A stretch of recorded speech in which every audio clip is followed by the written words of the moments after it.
Live. Hi, Lila. Hi, Jenna. How are you? I'm great. It is so nice to see you, and good evening to you in Armenia.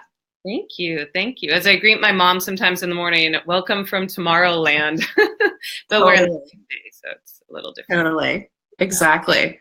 Well, I'm so excited to have you joining us to talk about your new book, Thank you. Global, an extraordinary guide for ordinary heroes.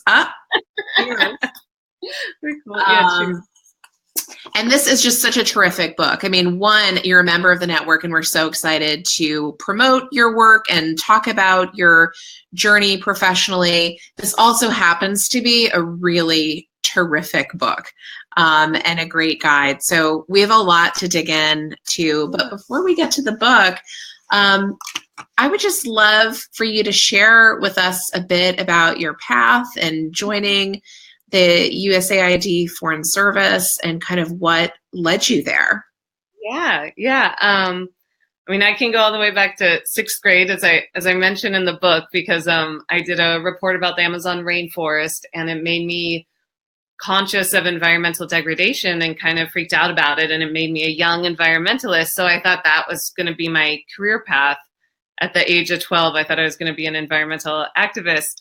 And then when I was in high school, I met this man named Robert Mueller, not to be confused with the ex-FBI director who's now in the news. But this Robert Mueller worked for the United Nations, and I was at some youth camp or something, and he talked about his work in peace and conflict resolution. And, you know, as a 17-year-old, I didn't even know that that was a field out there. But that helped me realize that people can't care about the environment if they're, you know, being ravaged by war and don't have security over themselves or their family. And then in college, I went to Lewis and Clark College in Portland, Oregon, my hometown, and that also happens to be where Mercy Corps is headquartered, which is an NGO that I still, now 20 years after working with them, I still respect them so much, and I think they're amazing, and they're all around the world. And I got to learn more about humanitarian development, and that was the triangulation of development, conflict, and environment, where I realized that they're all intersecting, and I mean, especially development and conflict prevention are two sides of the same coin. So it got me going down the development field. And my second year of grad school, I applied for a presidential management fellowship and got it. So I was a civil servant at the State Department, and I loved that. But then I really wanted to live abroad permanently, and so I knew the Foreign Service was the career I wanted to pursue. And so even though I got to go on many amazing trips with the State Department as a civil servant, going all around the world, working on interesting issues with interesting people, I thought making the permanent shift to the Foreign Service, and because of my background in development, working with NGOs, it made more sense to go with USAID. But Yeah. yeah, so, and now here I am in Armenia. And here you are. And so where else have you served? Right before this, we were back in DC, which was wonderful, and it was so great to see all of our friends there. Part of the time we were in DC, actually, I took a year of leave without pay to stay home with my second kid, which was actually really amazing. And being a stay-at-home parent is so much more work than I would have ever realized. So I was grateful to do it just for that perspective, not alone the amazing time with my child. Before that, we were in Tajikistan. Before that, we were in Guatemala, and before that, we were based in DC. And when I was at State, I mostly covered sub-Saharan Africa. So that was the portfolio. I worked on both as a conflict prevention officer for the Coordinator for Reconstruction and Stabilization, and before that, as a country coordinator for West Africa at the Office of the Director of U.S. Foreign Assistance, that are known by the acronym F, which everyone made so many jokes about when we first started. Unfortunate. Yeah. I think folks have mostly stopped chuckling about that, but yeah, no, that's true. Well, and my favorite was SEX, the Executive Office Secretary. So they always said SEXEX, so it wasn't SEX. Right. But I felt like a 12-year-old boy. I would get such a kick out of it. Exactly. Acronyms can get you in trouble sometimes.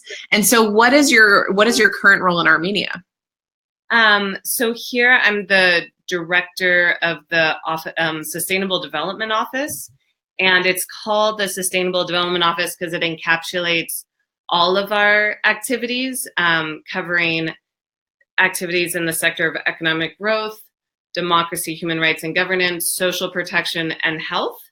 10, 15 years ago, Armenia actually had the second largest foreign assistance per capita in the world after Israel.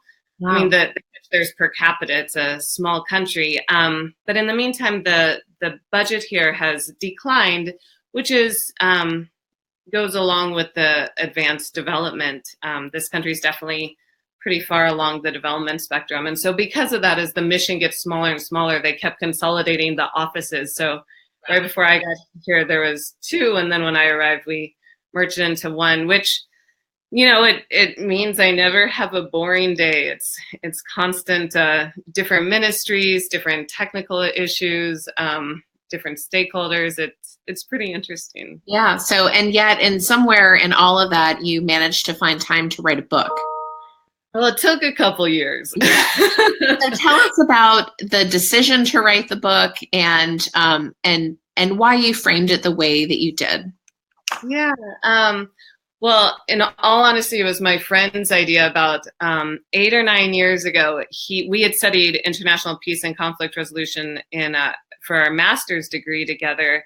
And then he went on to be a high school teacher, and he said we should write a book explaining to younger people international affairs in a digestible way. And then he ended up having a kid, and I went to language training for Spanish, and we forgot about it. And then about 4 years ago, I thought, I should actually sit down and write that book. And I thought if I could explain international affairs in a digestible, accessible way, it would make people feel less intimidated by it and make them feel empowered that they could care and get engaged, and whether it was actually pursuing it as a career or doing their own advocacy work or volunteering or donating their time or money. There's so many different ways to get engaged, but I think people just feel intimidated by this overwhelming barrage of news and issues that it's easy to tune out when you feel overwhelmed. So I broke it down into systems and issues and then a career path, because I was just trying to think, I didn't want to try to jam in my bachelor's degree in international affairs, that curriculum. I thought about it at one point, but then I thought that would just be too overwhelming. So I really tried to more address it as interesting things I've learned over the last 20 years in my career, and the way I've started to see the system working. And so it's kind of an insider's guide to the way it all works. So it's not an academic approach. It's much more like conversational and almost emotional. Yeah, no, I think that's what I really loved reading through this. I kept thinking, gosh, if only I had had this book, 20 plus years ago, when we were talking about Samuel Huntington and all of this theory and realism and all these various things, distilling that into a way that folks can really access it and think about, what is my path? So we have some folks who are early on in their career, or some folks in the network who are contemplating a transition, leaving business, coming into government, leaving government and moving to an NGO or elsewhere in the civil society space. What do you think are things folks should really think about as they contemplate moving into the space? Let's maybe start for those who are entry level. I think the most important thing to remember is you're going to make it and you're going to get there. It can seem so overwhelming and intimidating and impossible when you're first starting out. My first job while I was still in grad school and about to graduate was as a program associate at Interaction.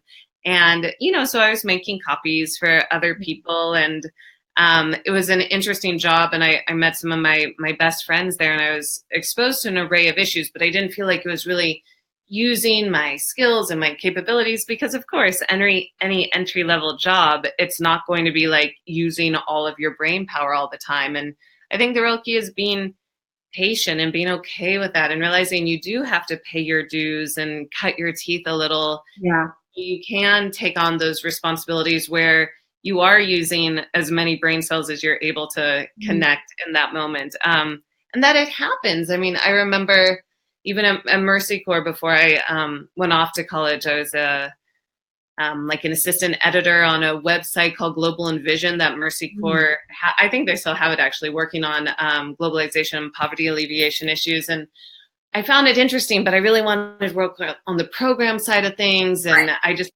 wanted more. And I think back to myself almost 20 years ago, and I want to be like, just be patient. Come. Chill. Just chill. I think especially though, being young and being a woman, you are sometimes, like, I think we do have to prove ourselves more a lot of times than maybe our counterparts who happen to be male or who happen to be older. And so I just say, work your butt off and be focused on yourself, and know that you do belong to be in the room. When I first started at State, I was right out of grad school and I just turned 26, and, you know, I was still green, but I was smart and I was educated and I knew what I wanted to do. And still I felt sometimes like it was the imposter syndrome. Now they have a name for it. It's the, right.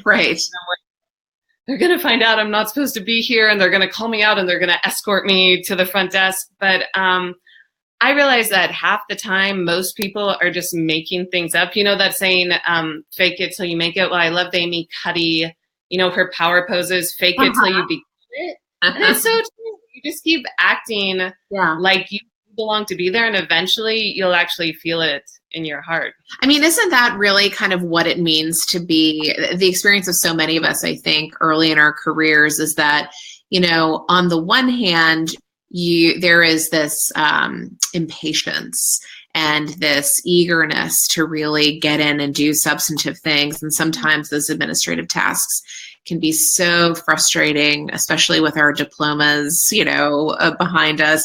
But then on the other hand, you can also really feel like, I have no idea what I'm doing. Right. And those things sometimes coexist. Right. You know, hour to hour. It really is. I think a lot of us confront both of those elements, right? Yeah. But then for the people who are making a career transition, I mean, hopefully those people have already solidified in themselves that they belong to be in the room. But I just say there is a world of possibilities out there. This Annex 1 of my book, I compiled it over the several years of writing. And when I was done and looking at it, I was just so excited about all the opportunities and all the multitude of different ways that you can work in international affairs, whether it's with NGOs or foundations or the government or multilateral organizations or for the private sector in Washington or New York or any country in the world. And honestly, I'm constantly seeing all these job openings just coming across my desk, and I'm always so excited about the world of possibilities out there. So I want to remind people that the skills and abilities that they've built up in career X, Y, or Z, more often than not, are transferable. Yeah. And I have this story. I don't know if I explained it exactly in the book, but I was at this party in grad school, and there was a recruiter from Mercy Corps who I had used to work for, and I was interested in maybe, of course, working for them again. And I was asking her because I never felt like I was qualified for any of these jobs. And she explained that they really try to get their, you know, number one candidate, but they realize they're never going to get someone with all of those skills. And so they're just looking for the good enough. And, you know, women, I heard, think that they need 100% of the skills listed to apply, whereas men feel like if they have 60%, they apply. So women, we take ourselves out. So I just say plant those seeds and try it, and don't take yourself off the list. Yeah. You never know. No, absolutely. And for those of you, I know everybody watching is going to go and grab a book off of Amazon, but Lila's done a really nice job of breaking things down, because I do think, and we were talking about this a little bit earlier, it can be really daunting. I mean, it is, after all, the entire world, right, that we're talking about here. And all of these sectors that are touching all of these different parts of our lives, it can feel really overwhelming. And so if you look in Lila's book, you'll see that she has these opportunities organized by job boards and sector, government, international organizations, humanitarian and development organizations, and foundations. And to your point, think tanks, social investors, which has expanded a lot. Private, I mean, this was out of date, sadly, the moment it was published. Or not sadly, but like the field is so dynamic that I think we could already think of a dozen additional organizations to add to this. Right. Yeah. No, it's a great start. And I think, folks who start looking through this, especially who are new to the field, are going to feel like, wow, it's not just the State Department, it's not just USAID, it's not just the World Bank. This field has expanded dramatically, especially in the last 20 years. And it's within reach. I mean, that's really the message that I hope to convey, is that there are so many options, and it can seem overwhelming, but it is within reach. You just have to go for it.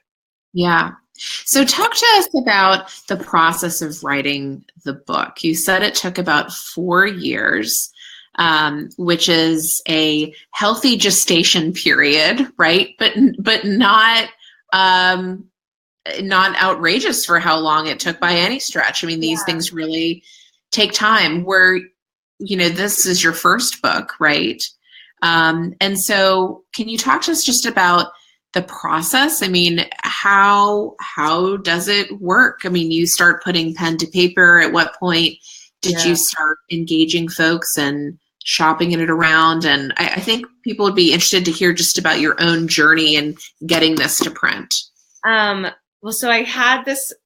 So I think we originally talked about this, me and my friend, 8 or 9 years ago, and I think I laid out some very rough outline, just like top points. And then, many years later, when I went back to look at it, I had this outline, and I didn't necessarily want to work with exactly that. And I had no idea how to get started. Luckily, I'm married to an extremely handsome, charming, articulate, caring, supportive English teacher. And so his suggestion was, with my outline, build it out a little and get it to something that I did actually want to progress with. And then under each section and subsection, write a paragraph about what I mean about that. And that was my stepping off point, because it's so intimidating to be like, I want to write a book. And so going through and writing a paragraph, this is what I mean, that's where you start. And then you build off of that. I think if I, of course, had to do it again, I would do it slightly differently, because I was integrating research as I went along. And so I started writing it when I was serving in Tajikistan. And the internet in Tajikistan, at least 5 years ago, was so slow. And it would take like 5 minutes for one page to load. And I really only worked on it about 1 hour a week, because my husband and I take turns on our sleep in morning. So he sleeps in Saturday and I get a good nap on Saturday, and then I sleep in Sunday and he gets a good nap on Sunday. Which with kids, you got to somehow. Things, yes. Yeah. So I would do it during nap time on Sundays. So for that hour or two, and then I just spend like half my time waiting for the internet to load. So in retrospect, I think I would have just written and then gone back for research. And then honestly, I did take off probably 1.5 years. I got really tired as soon as I got pregnant with my second kid. And I needed that nap time. I couldn't just work through nap time. I needed that nap time. And then when she was first born, it turns out taking care of a newborn kid is really time consuming. I feel, you take your 3-month maternity leave and you're just focused on that kid. But then when you try to incorporate other things about just maintaining life, right, it was so time consuming. So it took until about her being 9 months old to go back to it. And in that time, Chelsea Clinton had written a book about like global activism for middle schoolers or something. And I kind of felt like it was similar to because I think my initial thought had been more activism related, but it helped me rejigger it and be like, wait, well, I don't have the resources she has. She doesn't have to be my arch nemesis. I have my own, she hasn't been working as a public servant like I have in international affairs. So I have my own perspective. And so that's when I reached out to my friends who shared their stories in it. And as we were talking about, we have a mutual friend, Ambassador Robinson. So that's when I reached out to them and said, well, I have my career experience and my friends have their career experience. Let's consolidate that and let that be a thread that carries it through. So, well, and I think that really comes across because this is real life stuff. And I think so much of what can be kind of beguiling to folks who are new to the field is just like, you read this stuff in the news. The issues seem so big, and they are, but where's the entry point? right. And so you have a lot of resources here, and you address this in the book, of course, but, in terms of somebody, for example, who is graduating this spring, and they really want to work in international development, what are things that, in mid to late November, they should be thinking about? And what are steps that they can take now to really get ready to kind of put themselves onto the job market in the late spring, early summer?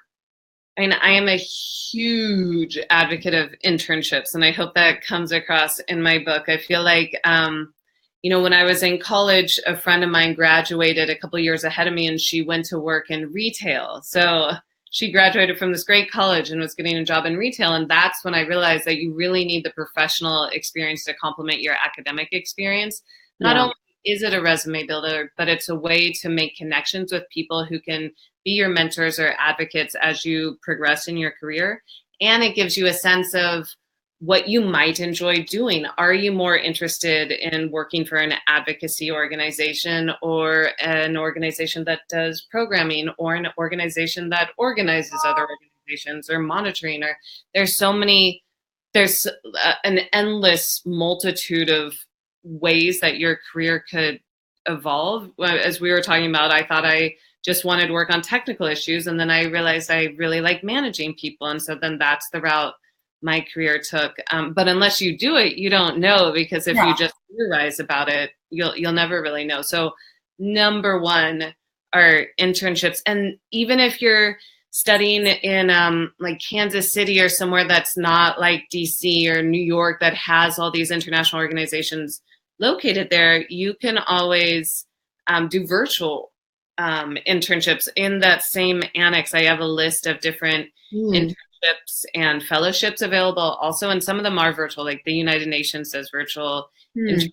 I know that sometimes USA does too. I'm sure that these NGOs do also. Right. And I also really strongly encourage people to travel, whether it's through an organized exchange at their school. I interned for Mercy Corps in Indonesia during the summer in between my grad program, and I just set it up myself, but sometimes there are trips through the school, because I think actually getting on the ground and seeing what it's like in other countries is the best way to help you, have that global awareness of where you might want to work or the issues you might want to work on.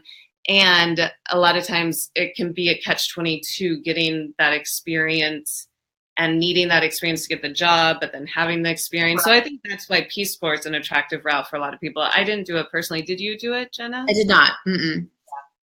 But that's a path that a lot of people take, and with good reason.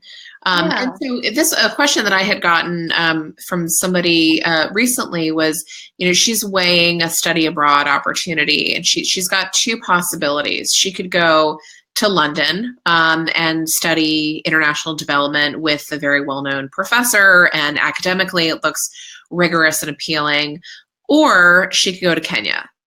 Oh, wow. And where she feels like the course offerings are not going to be, she really would not be going there for the coursework, but it would give her more of a field experience. How do you kind of weigh, there are, I think, financial considerations and other things that people have to take into account. But when you have to balance the academic with the experiential, how do you kind of square that as you think about opportunities for younger folks, or I should say more junior folks entering the field?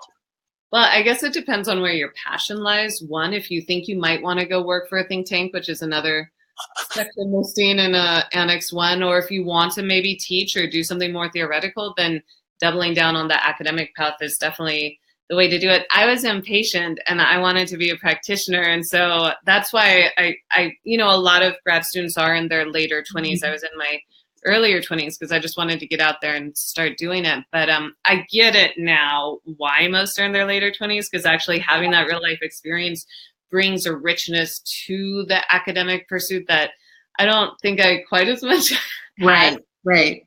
1 year working at Mercy Corps or something like that, but I wouldn't trade it for the world. So you go where you go. But I guess my absolute instinct is to go to Kenya, because then that's where you see, oh, you think you want to work in development.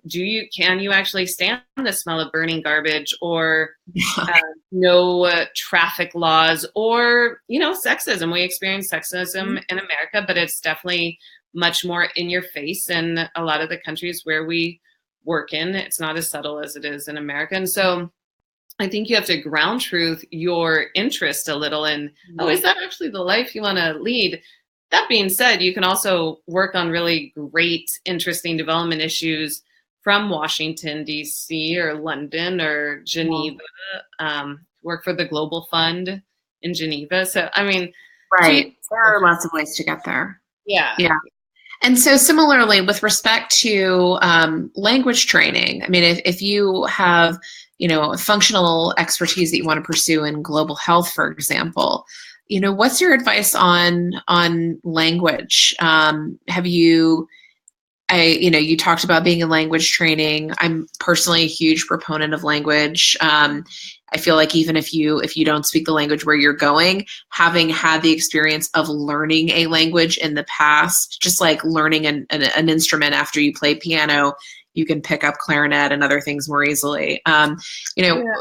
What has been your experience with language, and how has it played a role in your development career?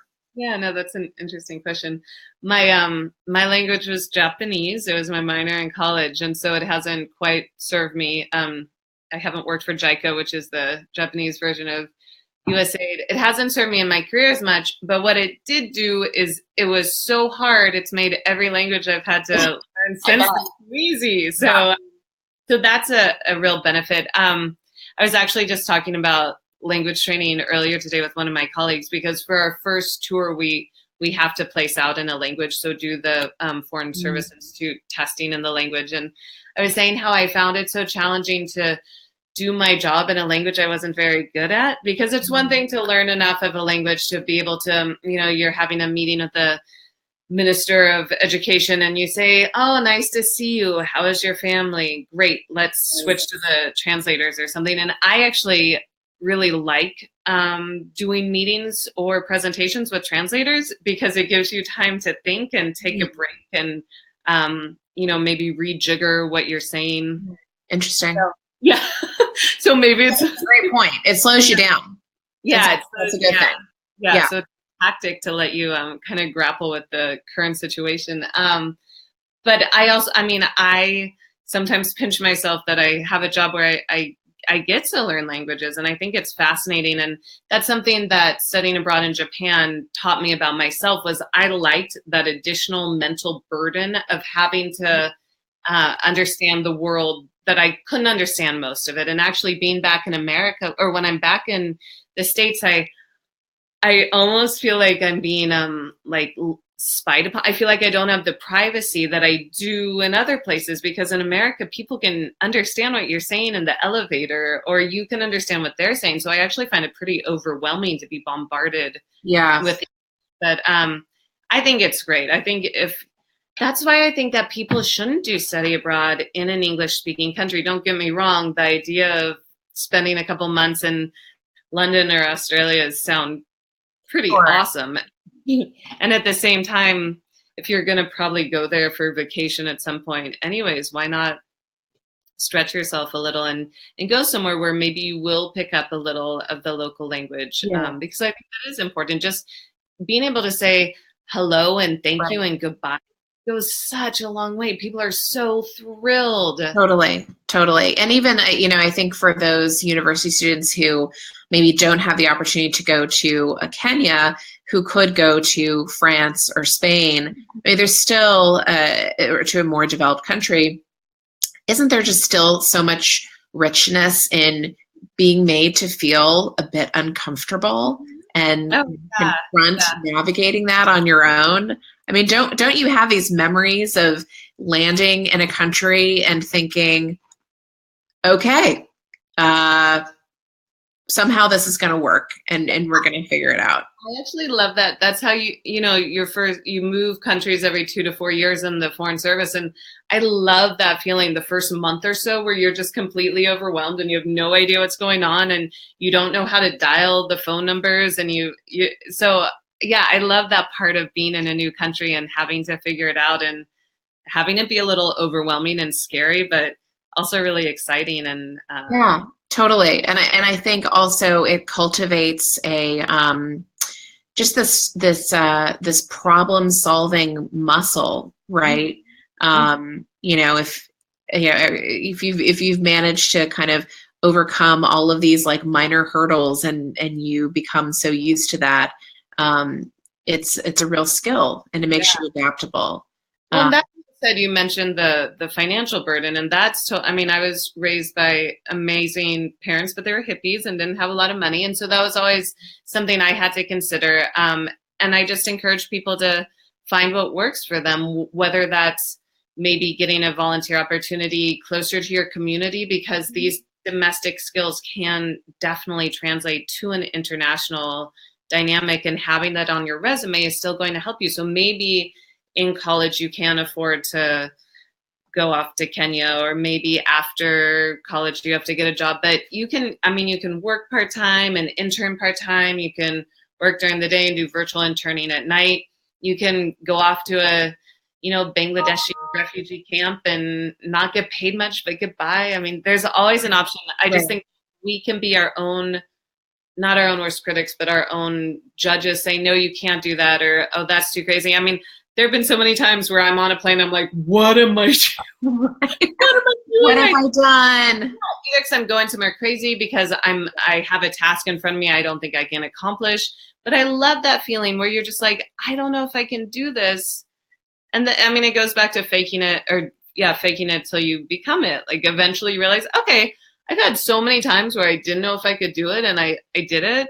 Going forward, I'm pretty sure I can do it. Right. You do. It builds confidence. You think like, oh, this was nothing like what I experienced here or there, or, all of those things. No, it's so true. And so in terms of your own kind of career path, you said you've been working in sustainable development. Does that mean that you will continue in that same technical area in your next tour? Yeah, that's a good question. So my technical expertise, I came in as a crisis stabilization governance officer. So more focused on the conflict resolution, democracy, human rights governance side. And I still think that's like the coolest I find it so interesting and so multidimensional, and I love it.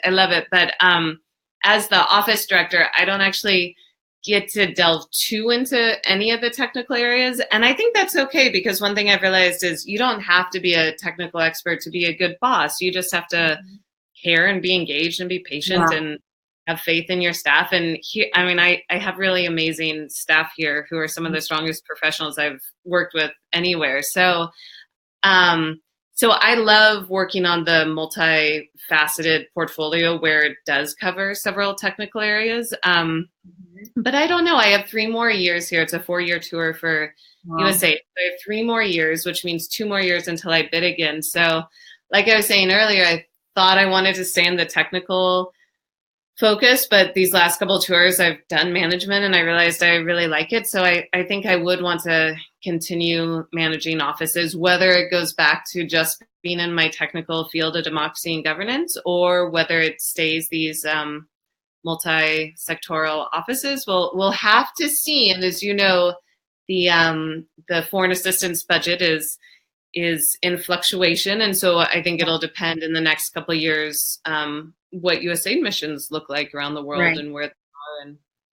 And my husband's a teacher, which is one of the best foreign service spouse jobs you could have, because teachers can get a job teaching in any country in the world. So luckily, because that is something you have to think about, moving around the world. So I always encourage younger people, if they think they might want to do humanitarian work, to do it before they start reproducing or getting married or getting locked down, getting a dog or something. Like, go do your adventurous cowgirl stuff now, Right. because once you start settling down, you have a lot more things. I mean, is there a school there that my kids can go to, or Right.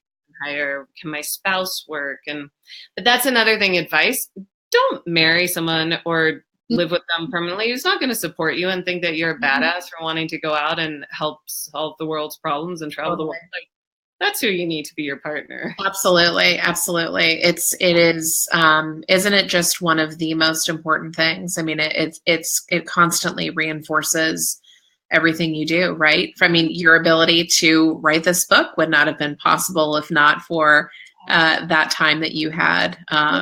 Yeah, exactly. Or him watching the kids while I'm hunting down with my edits or something. Like, you want someone who believes in you so you can believe in yourself. Especially in an environment where it's your family is not close at hand, or you're in a foreign country and the community of people to support you might be otherwise smaller. Thank goodness for Skype, at least. Yeah. Well, thank you. Yeah, you'll have to add us to your resources when you do your next edition of the book. Well, super. I'm watching the time, and I think we've gone a little bit over. I think we could talk for hours, Lila. I really love your enthusiasm and your openness and willingness to share your path with us and all of your many adventures. It's been such a pleasure getting to know you, and I've really enjoyed reading your book. And despite my own almost 2 decades worth of experience in this field, I have learned a ton reading your book. So I would really recommend everybody head out to Amazon and grab a copy of Global, an extraordinary guide for ordinary heroes, because it really is, Lila. Congratulations to you. It's an extraordinary guide. So congrats on the book, and thanks for your work and for your service. Great. Well, thank you, Jenna. And as I said, I love the Facebook group. And so it's such an honor to get to come on and speak. And I'll admit, I learned a lot writing the book too. So I bet. Well, super. I'm sure, this video will live in our video archives, and folks can continue to comment if they couldn't join us today. So maybe we'll see you online if you're willing to answer a couple questions in the future. Super. All right, Lila. Well, it is late where you are, and so I will wish you a good night, and I look forward to talking again with you soon. You too, Jenna. Thanks so much. Have a good weekend. Thank you. You too. Bye-bye.